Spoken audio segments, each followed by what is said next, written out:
Assalamualaikum warahmatullahi wabarakatuh.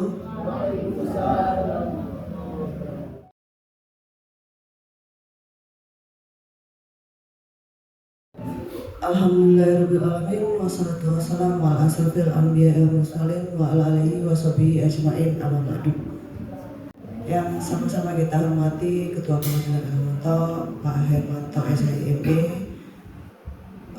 Bu Naila Sarah, Panitra, Sekretaris, pejabat struktural dan fungsional Pengadilan Agama Mentok beserta staf dan PPNPN Pengadilan Agama Mentok. Puji syukur kita panjatkan kehadirat Allah SWT karena atas rahmatnya pada hari ini kita berkesempatan dapat berkumpul di ruangan ini dalam acara Bintang. Untuk memulai acara ini, marilah sama-sama kita melapaskan basmalah.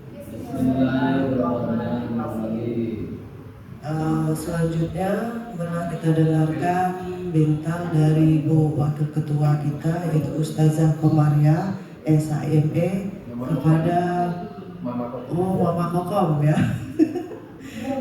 Kepada Mama Kokom kami persilakan.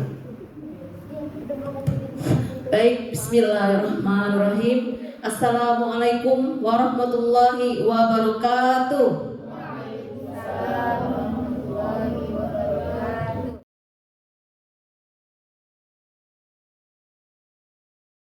Alhamdulillahirabbil alamin wa bihi nasta'inu ala umurid dunya waddin wa ala alihi wa sahbihi ajma'in, amma ba'du. Yang sama-sama kita hormati yang mulia Bapak Ketua Pengadilan Agama Mentok, yang saya hormati Ibu Hakim, Ibu Naila Sarah, yang saya hormati Bapak Panitera, Bapak Sekretaris, seluruh aparatur Pengadilan Agama Mentok yang sangat saya banggakan. Alhamdulillah, pada kesempatan kali ini kita masih diberikan kesempatan untuk mengikuti acara yang dinanti-nantikan ya setiap bulan, yaitu acara pembinaan mental atau Bintang ya. Jadi kali ini saya akan memberikan tausiah. Katanya tadi Mama Kokom. Saya akan memberikan tausiah yang saya beri judul Membangun Budaya Kerja Hebat dalam Sebuah Tim. Jadi Bapak Ibu, ini sebenarnya sudah pernah saya sampaikan pada Bintal tahun lalu. Namun saya pikir tidak ada salahnya saya sampaikan kembali pada kesempatan kali ini, karena ini ada item-item atau ada trik-trik bagaimana atau cara kita membangun budaya kerja yang hebat dalam sebuah tim itu seperti apa. Baik, akan saya uraikan bahwa sebelumnya, jadi kita itu untuk bisa menciptakan budaya kerja yang hebat itu diperlukan kerjasama ya antar tim. Jadi tim itu tidak bisa sukses jika dilakukan oleh satu orang saja. Sebuah tim yang hebat itu dibangun ya, dilandasi ya, itu oleh semua tim, semua kelompok ya. Jadi kalau mau mencapai suatu tujuan ya, kesuksesan itu harus sama-sama satu, itu harus kompak ya, untuk meraih tujuan yang kita inginkan. Di sini saya akan menguraikan, jadi ada 6 cara ya, atau kiat-kiat cara membangun budaya kerja yang hebat, yang sehat dalam sebuah lingkungan kantor, khususnya kantor kita sendiri. Yang pertama yaitu kita harus mengenali emosi dalam diri kita sendiri. Ya, jadi ini penting sekali Bapak Ibu. Cara kita berkomunikasi dengan orang lain itu tergantung kepada emosi kita. Kalau kita sudah bisa memanage, mengendali emosi kita, itu insya Allah kita mudah untuk berempati dan simpati kepada orang lain. Kita harus tahu, oh kira-kira kita lah yang lebih tahu, oh bagaimana sih ketika saya kesel nih dengan atau tidak akur, atau ada hal-hal yang membuat kita tidak suka dengan rekan kerja kita. Kita harus bisa mengendalikan emosi itu. Jangan terlalu dinampakkan kesal, kemudian ada yang main adu jotos, ada yang nggak kerja, mandek kerja dan lain sebagainya. Jadi Itu penting sekali dalam sebuah tim. Kita harus mengendalikan diri kita sendiri, dan kitalah yang tahu bagaimana cara mengendalikan emosi itu.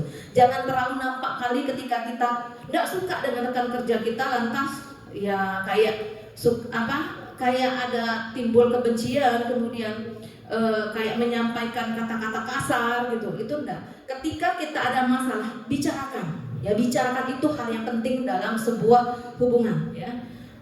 Kemudian cara selanjutnya, yang kedua itu kita harus menggunakan pikiran dalam mengelola perasaan. Ini penting sekali. Jadi kekuatan emosi bisa lebih kuat dibandingkan pikiran. Bahkan orang yang paling rasional pun sekalipun bisa kehilangan akal sehatnya jika didominasi oleh emosi yang kuat. Ya. Jadi kehilangan akal sehat karena emosi bisa membuat kita kesusahan dalam berpikir. Memang gitu. Jadi kita harus menggunakan pikiran kita. Bagaimana kita juga mengelola perasaan kita supaya ketika keadaan tidak berjalan sesuai yang kita harapkan, kita udah tahu gitu. Bagaimana cara kita memanage atau mengelola perasaan kita, ya. Jadi kita harus lebih mengutamakan pikiran kita daripada emosi kita, begitu. Kemudian cara selanjutnya yaitu kita harus mencoba untuk memahami perasaan orang lain. Nah, ini juga penting ya teman-teman semua. Jadi dalam sebuah tim itu diperlukan perhatian seperti rasa empati dan simpati yang diberikan oleh masing-masing anggota tim. Selain itu memahami perasaan masing-masing anggota tim juga sangat diperlukan. Perlu diingat bahwa kita bekerja dengan manusia. Jadi yang mana manusia ya jelas memiliki hati dan perasaan. Jadi kita di sini ya perlu ditekankan bahwa gimana sih caranya? Ya jadi gini, contoh sebagai atasan. Ketika ada anak buahnya, ya, oh saya izin nih hari ini, atau saya ada masalah dengan keluarga, dengan masalah pribadi. Jadi sebagai atasan harus memahami, harus peka dengan psikologi ya, dengan keadaan bawahannya. Jangan sekenaknya aja kalau bahasa Bapak.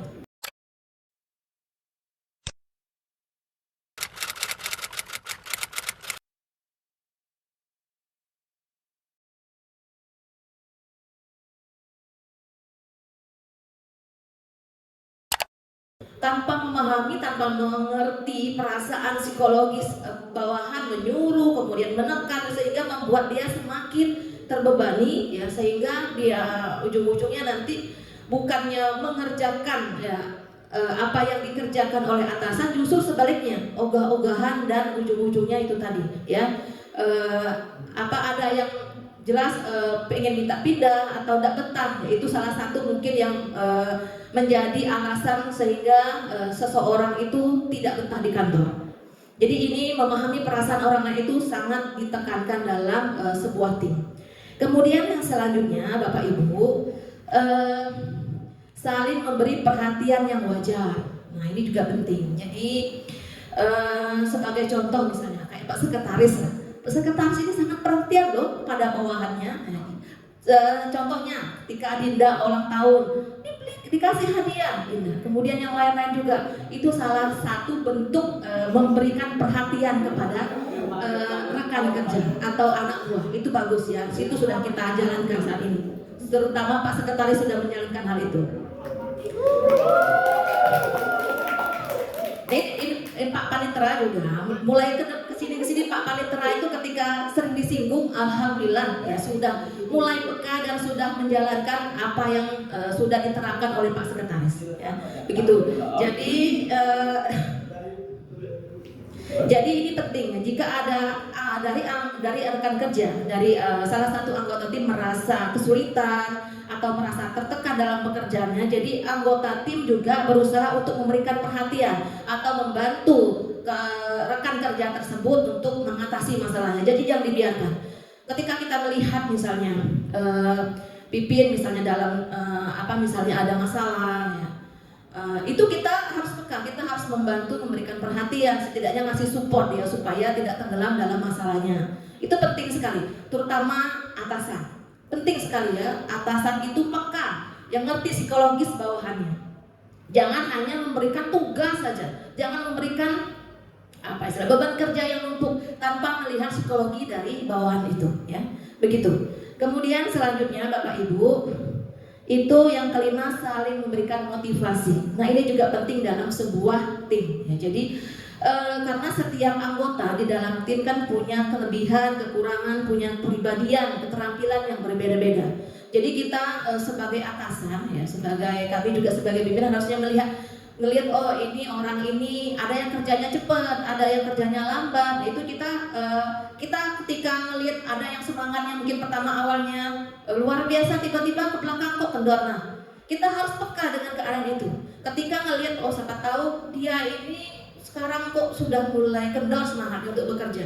Nah, kita motivasi di situ. Kita tahu sebagai pimpinan, sebagai atasan untuk memberikan support, memberikan motivasi supaya dia bangkit ketika dia ada kesulitan. Kita bantu sebisa kita untuk mengatasi masalah dia. Biar apa? Dia terbebani, biar dia juga merasa dihargai, biar merasa dia bahwa dia nggak sendiri dalam menghadapi kesulitan itu. Jadi harus saling support, itu yang paling penting. Kemudian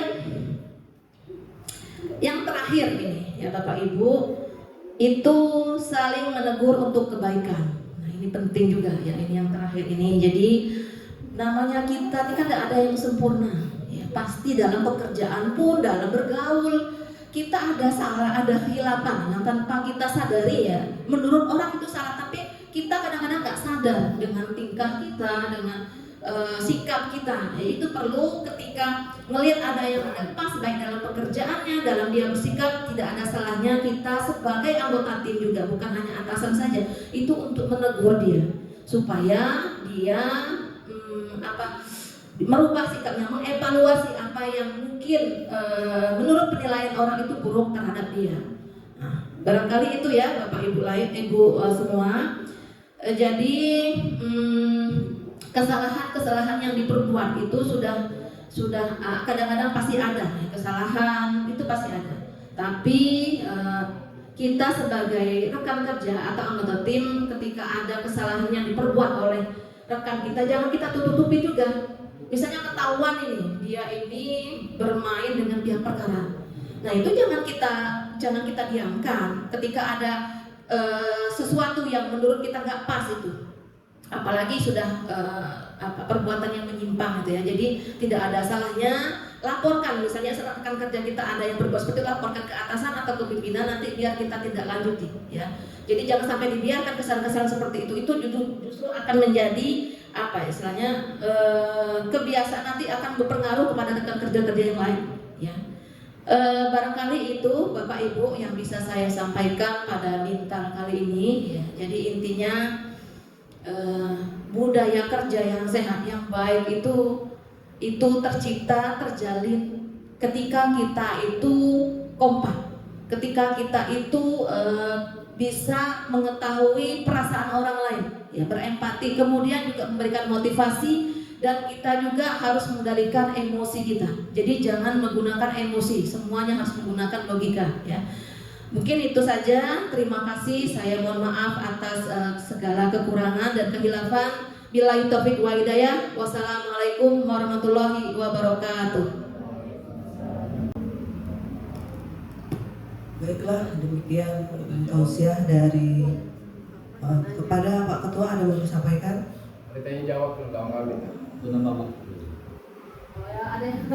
Ya, baiklah. Kalau ada sesi tanya jawab kepada teman-teman yang mau bertanya, disilakan. Assalamualaikum warahmatullahi wabarakatuh. Izin bertanya, Bu. Ya, curhat dong, Mak.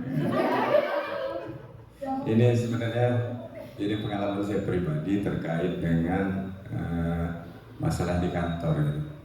Jadi yang terjadi ini kadang gini.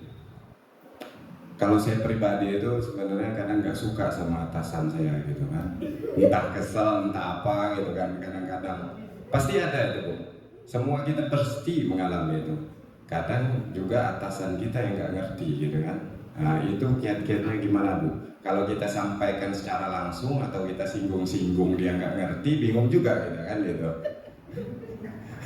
Jadi minta tolong supaya kedepannya kita sama-sama enak gitu kan. Atasan enak, bawahan enak gitu kan. Nah, mau dari atasnya enak, bawahnya juga enak. Nah, gitu. Terima kasih. Kurang lebihnya saya mohon maaf kalau ada kata-kata yang salah. Itu datangnya dari Panitra. Nah, terima kasih. Assalamualaikum warahmatullahi wabarakatuh. Ini serius Pak, pengalaman pribadi Pak. Oh iya, oke. Jadi bagus pertanyaannya. Ini untuk pertanyaan pembuka. Ya, jadi kita minta ini perlunya gitu Bapak Ibu. Ya, kita nggak apa-apa kita curhat. Namanya kita sebuah tim, pasti ada gesekan, pasti ada masalah. Ya, tidak menutup kemungkinan saya pun pasti ada keselnya. Misalnya dengan Pak Panitra misalnya, atau dengan yang lain lah, yang mungkin tidak bisa saya sebutkan di sini. Tapi gini ya Pak Peri ya. Tadi kan sudah saya sampaikan beberapa hal ya. Jadi emang yang harus kita tekankan dalam menjaga hubungan, ya, menjaga budaya kerja dalam sebuah tim itu yang pertama kita harus mengendalikan emosi kita. Ya. Jadi kita harus lebih mengutamakan pikiran. Emang kadang-kadang kita tidak ada yang sempurna. Manusia pasti ada salahnya, ada hilapnya. Ketika kita punya masalah, ya, baik itu dengan atasan maupun sesama rekan kerja, itu menurut saya yang harus kita gunakan pertama pikiran.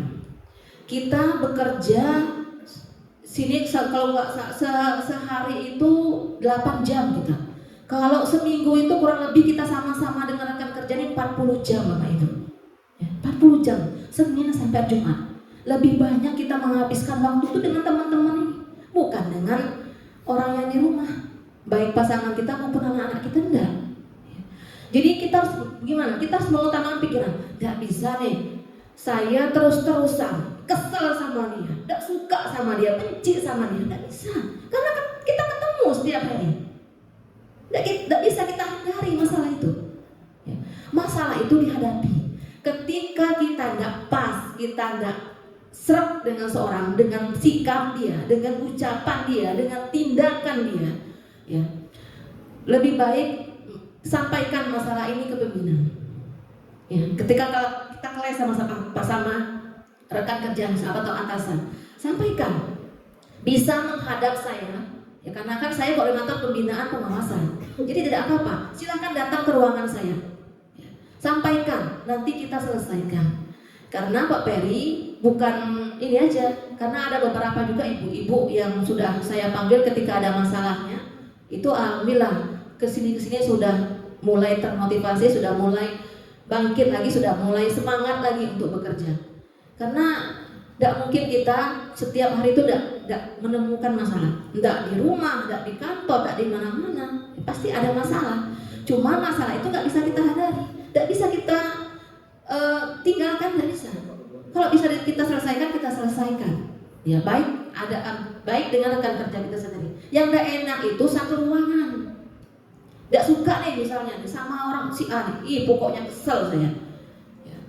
Jadi kesal tuh pasti ada, cuma kita mikirnya gini, tidak bisa saya kesal terus menerus, rugi. Kalau kita kesal terus justru akan membuat penyakit hati kita, pikiran kita. Jadi orang tidak ada masalah, kita yang sendiri. Jadi orang lain nyangka kenapa orang itu, ya, kayaknya marah sendiri, kesel sendiri.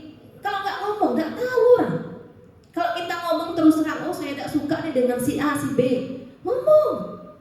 Jadi biar si A, si B itu bisa memperbaiki masalahnya, biar tahu masalahnya. Kadang orang tidak tahu dia kalau dia tuh punya salah dengan orang lain, tidak tahu sikap dia itu menyinggung perasaan orang lain, tidak tahu. Makanya kita harus menyampaikan ini ke pimpinan, nanti pimpinan yang menyampaikan ke yang bersangkutan supaya dia bisa mengevaluasi apa sebenarnya yang terjadi sehingga membuat yang si C, si D ini tidak suka dengan dia, benci dengan dia. Itu. Ya, saya juga pasti punya kekurangan, punya kesalahan. Ada juga kesal dengan si A, si B. Tapi saya pikir saya sebagai pimpinan tidak bisa saya terus mengedepankan emosi saya, ego saya, malu saya. Itu yang saya pikirkan. Lebih baik kalau ada apa-apa bicarakan. Lebih enak kita plong daripada disimpan. Ya ujung-ujungnya nanti anggapan orang kepada kita buruk sendiri. Orang nggak tahu kita ada masalah dengan si A, si B, nggak tahu. Kawan-kawan yang lain pasti kenapa dia nih kok telat telat datang, tidak masuk banyak alasan. Rupanya ada masalah dengan si A si B. Makanya sampaikan Bapak Ibu ya, karena saya selaku koordinator pengawasan, kalau ada masalah apapun sampaikan kita selesaikan, kita cari solusinya. Ya, mungkin itu saja. Terima kasih. Ada pertanyaan lainnya mungkin dari Satu lagi. Pak Pan? Bismillahirrahmanirrahim. Assalamualaikum warahmatullahi wabarakatuh. Terima kasih Wakil Ketua atas motivasi yang diberikan kepada kita. Mudah-mudahan ke depan kita menjadi lebih baik lagi. Cuma begini, secara umum kan orang bekerja itu punya motivasi yang berbeda. Terkadang oke lah kalau sebagai pegawai, tapi saya pikir sama. Biasanya motivasi orang yang paling kuat itu udah kena ideologis. Kedua karena kebutuhan materi teman-teman ini. Ada juga karena hobi, terkadang karena hobi dan sebuah pekerjaan dia sangat kayak Pak Rahman nih, hobi kayaknya. Hobi dia sangat detail, kerjanya bagus itu karena memang dia jadi ada memang berbagai macam motivasi dalam sebuah orang bekerja itu ada motivasi masing-masing. Dan terbanyak itu karena terpaksaan biasanya, karena kebutuhan dan sebagainya. Mungkin saya lebih seperti ini. Ini kan sebuah organisasi, kita punya pimpinan yang punya visi dan misi yang luar biasa, yang sangat bagus. Bagaimana kiat-kiat kita untuk teman-teman yang dengan berbagai motivasi tadi dia bisa disatukan sehingga kita bergeraknya nanti semuanya sama-sama mendorongnya sama-sama ke arah satu tujuan. Mungkin lebih ke sana karena kita kan beragam, saya lihat beragam di sini. Yang terbaik memang di antara itu adalah karena memang dia menganggap bukan karena pengabdian, tapi karena memang dia senang, dia menyukai itu, dia ikhlas mengerjakannya. Nah, itu nanti larinya kepada ini memang untuk inilah yang kadar lebih tinggi oleh seseorang. Bagaimana kira-kira ada tip-tip yang bisa dibagi kita sehingga kita bisa bersama-sama ke arah sana. Terima kasih Bu Wakil atas kesempatannya. Wassalamualaikum warahmatullahi wabarakatuh. Oke. Ada lagi? Mana tahu setelah Pak Pan ada yang mau curhat juga? Belum ya? Baik, saya akan menjawab sebisa yang saya bisa. Jadi gini Pak Pan, perlu diketahui sepertinya bukan di satker kita aja Pak Pan. Di mana-mana pun pasti mengalami hal serupa. Jadi memang kita datang ya, itu dengan karakter yang beda-beda. Ada yang tipenya memang pekerja keras ada yang rajin, ada yang pintar, ada yang pas mungkin tidak seperti yang tadi pekerja keras. Yang penting setiap orang punya motivasi untuk memberikan yang terbaik pada satkernya. Cuman kan kadang gini, ya kadang-kadang ada yang sesuai tidak sesuai. Nah itu sebagai pimpinan kita harus melihat, oh kira-kira tidak bisa nih kita dengan si A, dengan si B ini kita harus melihat psikologinya. Tidak bisa kita memaksakan yang ini sedangkan yang ini tidak bisa. Jadi kita harus melihat di situ. Nah bagaimana membangun cara tadi ya, setiap orang punya motivasi beda-beda, tapi saya yakin motivasinya satu sama kok. Ya, pengen memberikan yang terbaik untuk lembaga ini. Walaupun dengan karakter yang berbeda, walaupun dengan cara yang berbeda. Karena ketika kita sudah dapat SK mutasi, sudah saya yakin, apalagi kalau sudah masuk dalam zona nyaman, sudah enak dia, seperti saya sendiri lah. Ya, jadi memang beda motivasi ruhnya itu ketika saya kerja di tempat saya sendiri gitu. Beda dibandingkan dengan tempat orang lain. Beda karena saya senang di sini. Saya suka di sini. Walaupun kerja sampai jam 5:30 malam pun oke, karena suka saya. Beda mungkin di tempat orang lain, kepikiran kita. Waduh, suami saya di sana misalnya, warga saya di sana, kepikiran. Jadi kerja itu motivasinya tuh tidak sepenuh hati seperti kita di tempat kita sendiri. Tapi yakinlah Pak Pan, bagaimanapun karakter orang, motivasi orang ya. Jadi kita tidak bisa menyamakan diri kita dengan orang lain. Yang kita yakin ya, selama kita bisa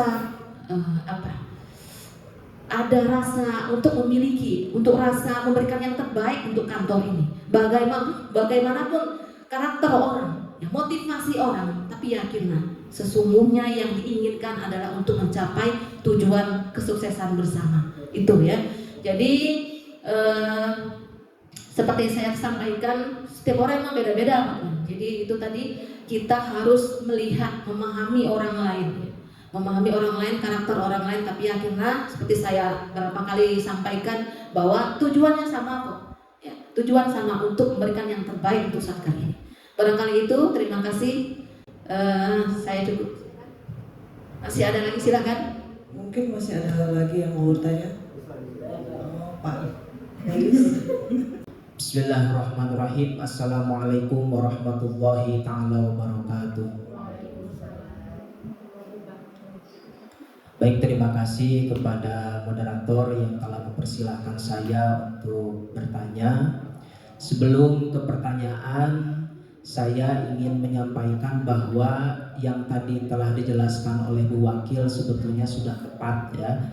Jadi kita perlu membangun adanya kesolehan secara sosial ya, seperti itu.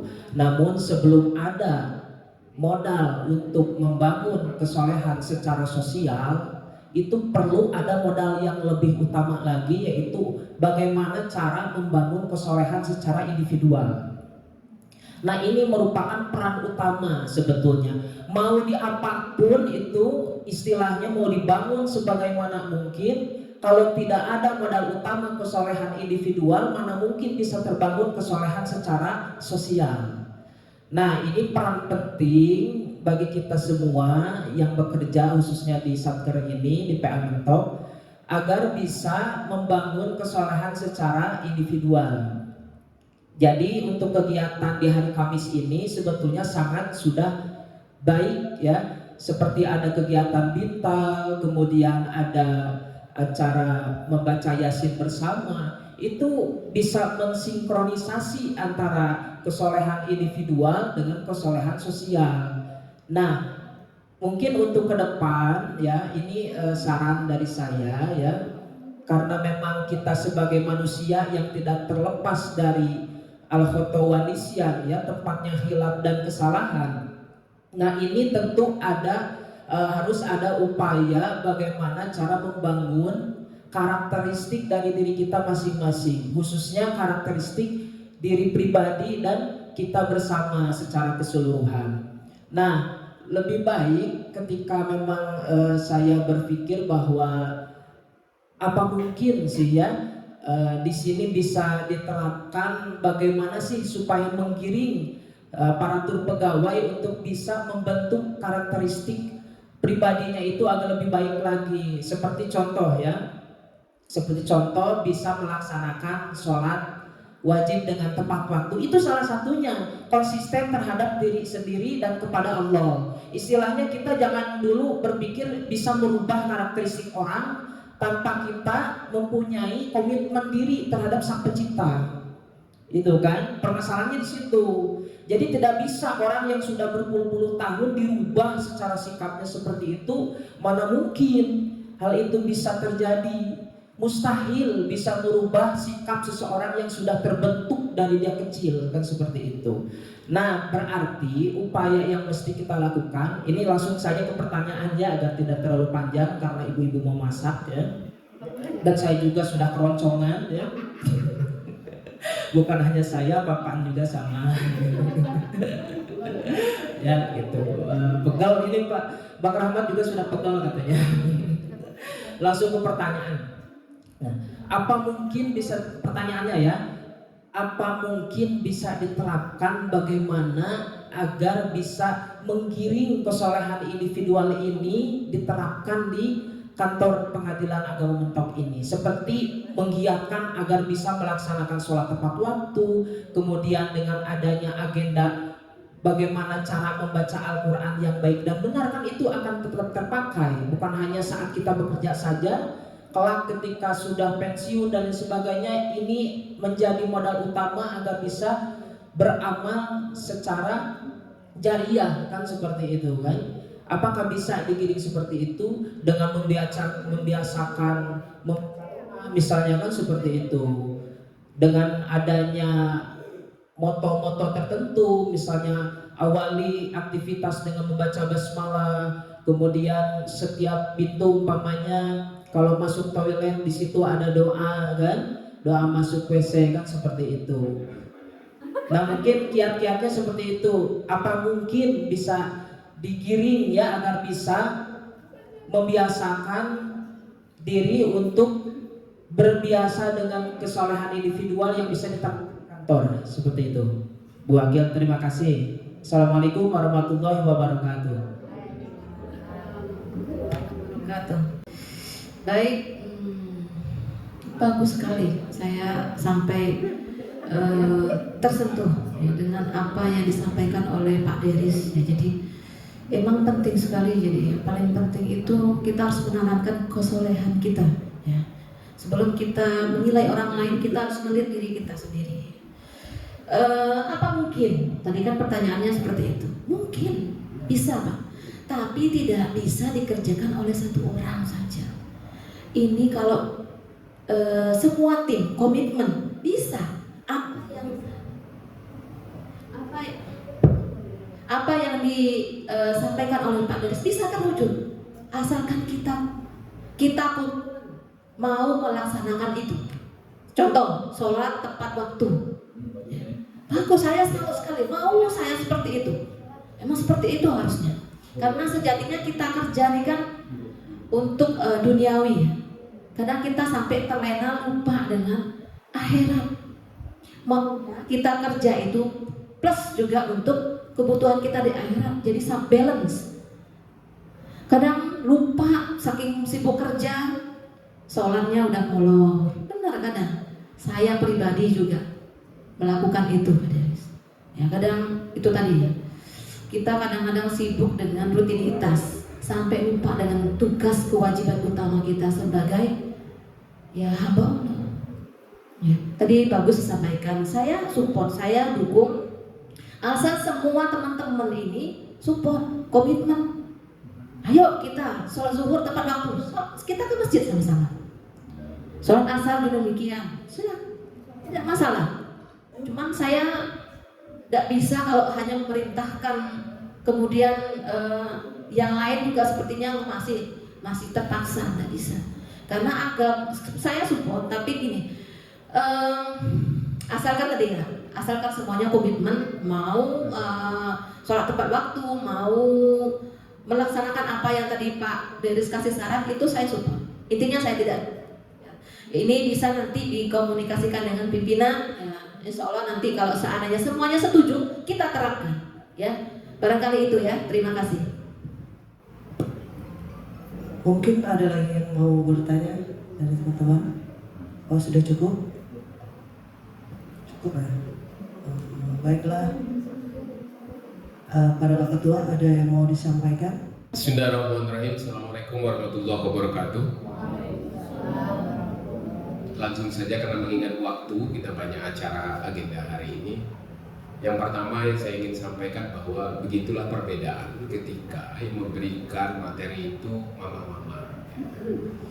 Sangat antusias pertanyaan, ya, tadi disampaikan oleh Mama Kokom dan Teh Yulia. Kegiatan seperti ini akan terus kita lanjutkan. Yang kedua, ketika melihat antusias dari materi dan pertanyaan tadi, saya akan teringat di sebuah cerita ya, ketika membangun tim ini.